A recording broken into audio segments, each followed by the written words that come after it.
bonjour. Du coup, je m'appelle Aïsty Lengvenité, c'était presque bien.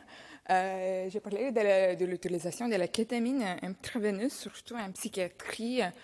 J'ai donné ce nom entre efficacité rapide et efficacité durable parce que c'est ça la question qu'on se pose beaucoup en psychiatrie, au moins qu'on s'est posé beaucoup en psychiatrie, parce que la fortesse, on peut dire, de la kétamine, en comparaison avec les antidépresseurs classiques, c'est que c'est rapide. Mais la question qu'on se pose, est-ce que ça dure? Mes déclarations d'intérêt, il n'y a pas beaucoup.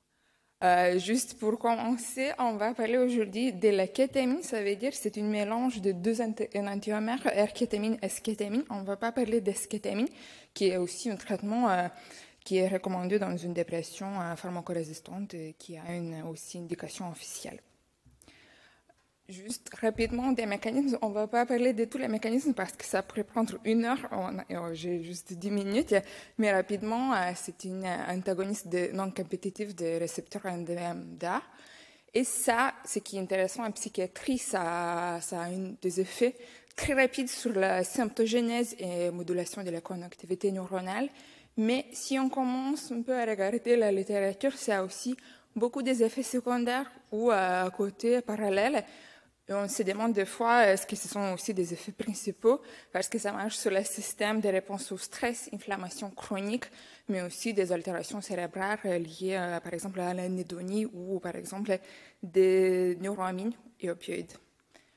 Ce qui est intéressant, c'est l'étude qui n'est pas encore publiée, mais je pense que c'est intéressant, vu que c'est aussi très similaire aux psychédéliques classiques sérotoninergiques, ça veut dire que ça change la connectivité des cerveaux de façon que les nœuds principaux, ça veut dire réseau exécutif, ça devient une connectivité réduite au milieu des nœuds, mais ça augmente la connectivité intracérébrale. Aussi, en comparaison des effets immédiats et on peut dire à court terme, il y a certaines différences. Immédiatement, ça change la connectivité des cerveaux, ce qui est un peu lié à cette dissociation qu'on voit. Et après, à court terme, il y a d'autres changements qui sont liés plutôt à la flexibilité cognitive. Donc là, c'est rapidement un mécanisme parce qu'on n'a pas trop de temps. Et indication, il y a 2 indications, on peut dire, en psychiatrie. La première, c'est l'épisode dépressif pharmacorésistante. Pourquoi cette indication? Parce que si rien d'autre marche, on cherche quelque chose d'autre. Si ça répond bien à la fluoxétine, c'est bien. Mais sinon, il faut trouver quelque chose d'autre. Les études avec la kétamine ont commencé, on peut dire, en 2000. Et la première étude avec 7 personnes seulement, ça donne un peu d'espoir pour des gens qui vont publier avec des petits échantillons. Il faut juste une bonne idée. Et après, il y a la multiplication des études avec plusieurs méta-analyses, aussi méga-analyses maintenant, qui montrent que la kétamine est efficace. Et cette efficacité commence à 40 minutes et dure jusqu'au moins 7 jours. Et là, je montre une figure, plus ou moins ça vient d'une étude publiée en 2013, mais on peut dire une figure classique des études de kétamine. Cette réponse rapide de la kétamine, mais aussi des placebos, qui répond rapidement. Et après, il y a un certain maintien ou même un peu retour de la symptomologie dépressive. Est-ce que ça maintient au-delà de la réponse rapide? Là, maintenant, il y a de plus en plus des études. Et ça, je montre une méta-analyse qui montre que quand même, si on donne des administrations répétées à 2, 4 ou même 6 semaines, il y a une réponse qui se maintient. Après, vous voyez que le nombre des études, ça se diminue assez aussi rapidement parce qu'il n'y a pas beaucoup des études qui ont regardé plus au-delà de 4 ou même 6 semaines.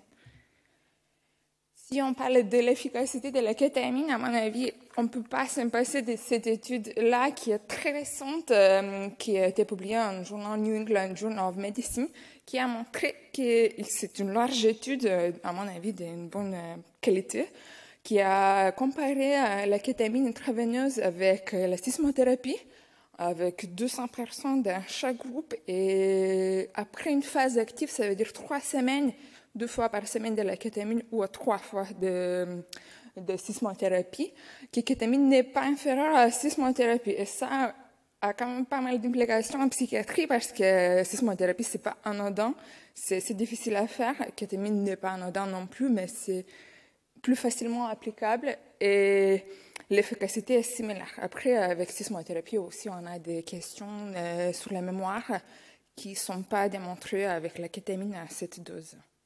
Et ça se maintient si on a cette réponse initiale à 3 semaines. Mais quand il y a des études optimistes, il y a aussi des études qui font questionner tout ça un peu. Après, c'est plutôt ça ne questionne pas l'efficacité parce que ça, c'est une étude où on a donné la kétamine avec l'anesthésie pour des personnes qui ont reçu une anesthésie complète. Ça veut dire que ça, c'est une blinding complet de la kétamine parce que les personnes ne pouvaient pas vraiment savoir s'ils ont reçu la kétamine ou le placebo avec leur anesthésie. Et ça, il n'y a pas eu de réponse de la kétamine avec l'anesthésie. Après, comme vous voyez, les réponses des placebos, c'est assez énorme. Il y a beaucoup de questions. Est-ce que c'est bias, expectancy bias, c'est qu'on dit? Est-ce que c'est juste cet effet de cocooning ou est-ce que c'est l'anesthésie qui c'est aussi avec un antidépresseur? Pas mal de questions qui sont ouvertes avec cette étude qui va être publiée, j'espère, rapidement. Après, si on utilise kétamine dans la clinique, vous allez me dire que ça ne marche pas toujours, et ça c'est vrai. Il y a des différences interindividuelles qui sont énormes. Il y a des personnes qui répondent, il y a des personnes qui ne répondent pas. Maintenant, même il y a beaucoup d'études qui essaient de trouver des prédicteurs de réponses. C'est difficile à dire, c'est pas robuste comme prédicteur, donc on peut juste attendre et essayer de trouver une autre chose si ça ne marche pas. Ce qui est aussi bien intéressant, kétamine, ça marche aussi dans la dépression bipolaire. Et ça, c'est la différence aussi majeure des antidépresseurs classiques qui marchent plutôt que dans une dépression unipolaire. Dans la dépression bipolaire, kétamine, ça a l'air de marcher encore mieux que dans la dépression unipolaire, au moins pour dépression, mais aussi pour idéation suicidaire, c'est ce que je vais montrer. Indication numéro 2, crise suicidaire. Pourquoi c'est intéressant? Parce que ça, c'est notre armoire des outils pharmacologiques qu'on a dans la crise suicidaire maintenant. On n'a rien, vraiment, il n'y a pas de traitements pharmacologiques qui ont une indication officielle pour une crise suicidaire. Si on trouve quelque chose qui marche, ça change un peu la clinique. Il y a maintenant aussi pas mal d'études qui sont maintenant analysées de façon méta-analytique qui montrent que l'efficacité des kétamines antisuicidaires commence aussi rapidement. Après, si ça se maintient, c'est une autre question. Au moins, c'est qu'on trouve que ça dure au moins 3 jours. Est-ce que ça dure au-delà? C'est difficile à dire, mais pourquoi? Parce qu'il y a aussi un effet placebo énorme. Au bout de 3 jours, c'est normal que les personnes aussi commencent à rebondir de cette crise suicidaire de manière aussi normale. C'est une étude française aussi qui montre plus ou moins la même chose que le méta-analyse, mais qui est aussi bien faite. Et ça montre aussi que c'était plus efficace dans le trouble bipolaire que dans le trouble unipolaire. Ils ont donné la kétamine pour 2 doses, donc 2 shots à jour 0 et après à 24 heures aux personnes hospitalisées pour idéation suicidaire. Ils ont trouvé la réponse d'idéation suicidaire beaucoup plus importante dans le groupe de kétamine que dans placebo. Après, c'était pas tellement maintenant à 6 semaines, mais comme vous voyez, c'est parce que placebo commence aussi à augmenter au fur et à mesure. Pourquoi ça pourrait marcher? Il y a beaucoup de cibles qui sont impliquées parce que l'idéation suicidaire, c'est lié à l'adversité précoce, dysrégulation du système de stress, inflammation, anédonie. C'est ce que je viens d'expliquer avant, qui sont aussi impliqués dans l'effet de la kétamine. Et des données de la vie réelle, ce qui est pour nous intéressant quand on dit est-ce que c'est placebo? Possible qu'une large proportion c'est placebo, mais pour nous, comme des cliniciens, c'est bon. Est-ce que c'est placebo? C'est pas tellement important. Important, c'est que la personne est plus suicidaire ou elle est plus déprimée. Et ce qui montre des études de vie réelle, qu'il y a une réponse et aussi une rémission assez importante déjà quelques semaines qui se maintient de manière assez importante. Il y a de plus en plus d'études qui montrent que ça peut être efficace en dose répétée. Aussi, une autre question qu'on se pose en clinique, est-ce que ça marche si on a un trouble de personnalité? Parce que dépression pharmacorésistante, trouble de personnalité, il y a beaucoup de confusion. Il n'y a pas beaucoup d'études. C'est aussi assez prometteur. Maintenant, on ne peut pas trop dire que c'est un facteur d'exclusion. Ça semble démarcher tellement bien comme dans une dépression pharmacorésistante sans trouble de personnalité. Mais après, c'est très préliminaire. Comment on fait ça? Dans les cliniques, crise suicidaire, c'est ce qui est le plus dans les recherches, mais c'est qu'on fait aussi dans notre service, c'est 1-2 infusions. Nos dépressions pharmacorésistantes, c'est un peu protocole classique, similaire à l'eskétamine, 2 fois par semaine pendant un mois. Posologie, c'est 0,5 mg par kilogramme pendant 40 minutes, à peu près dans un lieu tranquille avec une surveillance par une autre infirmière. Et il y a des effets secondaires qu'on surveille, dissociation. Si on explique bien comment ça va se passer aux patients, qu'il faut juste laisser passer un peu similairement comme aux psychodéliques, il y a moins de risques de dissociation. Donc, la question de préparation, à mon avis, c'est très important. Après, de sédation. Et ce qui nous gêne le plus, c'est l'augmentation de tension artérielle. Et c'est pour ça qu'il y a une contre-indication d'hypertension non contrôlée. On surveille ces effets secondaires pendant 12 heures. Si besoin, mais ça c'est vraiment rare, on donne des benzodiazépines ou antipsychotiques ou antihypertenseurs. Et après 2-3 heures, la personne peut revenir chez soi. Contre-indication, on me demande souvent est-ce qu'il y a beaucoup. Vraiment pas beaucoup. Pathologie cardiovasculaire sévère, hypertension non contrôlée ou hypertension intracérébrale ou hypersensibilité antérieure, ça j'ai jamais observé. Mais ici, il y a aussi quelques préoccupations comme polytoxicomanie ou abus de la kétamine, grossesse, ce qui sont plutôt classiques. Traitement concomitant, on continue le même traitement que la personne reçoit habituellement. C'est juste qu'on essaie d'éviter les sédatifs hypnotiques, opioïdes, stimulants et aussi la motrigine parce que ça peut perturber l'efficacité de la kétamine le même jour de l'administration. Et tolérance à long terme, pour finir. Il n'y a pas beaucoup de choses qui sont établies. On avait peur au début des cystites ulcéraires parce que c'est une chose qui est observée chez les personnes qui utilisent la kétamine dans les rues pour avoir une keyhole, ça veut dire à haute dose. Ce n'était pas très observé dans la pratique clinique à cette petite dose. Troubles cognitifs, ce n'était pas aussi observé dans la pratique clinique à petite dose. Et risque d'abus. Ce n'est pas trop établi non plus, mais on dit que si la personne commence à revenir chez nous à une demande de kétamine, on commence à s'interroger. Mais quand même, kétamine a démontré une efficacité contre l'addiction d'alcool, de cocaïne et d'opiacés. Des novédations suicidaires, c'est la dernière, comme avec des antidépresseurs classiques. Tout le traitement qui peut changer le traitement peut avoir des effets néfastes. Ça veut dire que kétamine, ça peut, surtout pendant la séance, avoir un effet de désinhibition. Ça veut dire que pendant la séance, la personne peut vous déclarer des suicidaires, c'est normal. D'escalade verbale, en général, ça suffit pour gérer aussi, on peut dire, des inhibitions des décisions suicidaires qui étaient déjà toujours en place. Voilà, c'était ça. Il y a un petit article où on a fait une petite summary de tout ça. Merci. Merci. Donc effectivement, je vais parler de douleurs et en focalisant sur 2 douleurs dans lesquelles on utilise ce traitement, donc douleurs neuropathiques algivasculaires. J'ai des liens d'intérêt avec la plupart des laboratoires qui travaillent dans le domaine de la douleur ou de la sclérose en plaques, mais pas avec des laboratoires qui font de la kétamine. L'algivasculaire de la face, c'est une des maladies les plus douloureuses.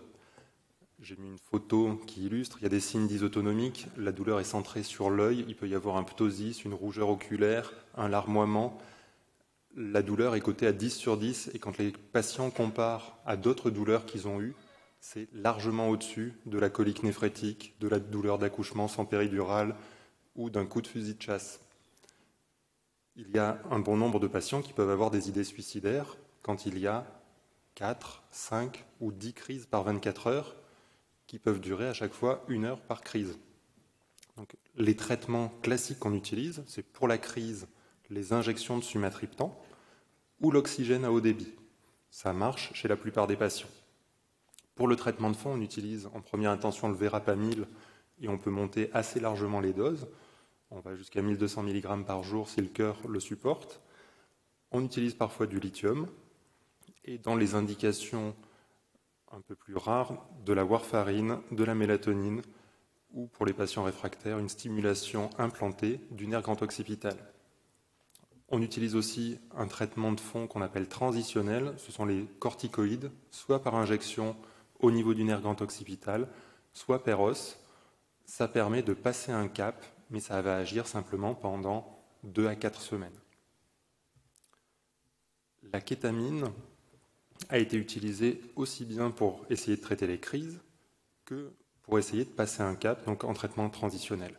Il y a cette première étude avec 23 patients qui avaient une algie vasculaire chronique et qui utilisaient de la kétamine intranasale pour essayer de casser une crise.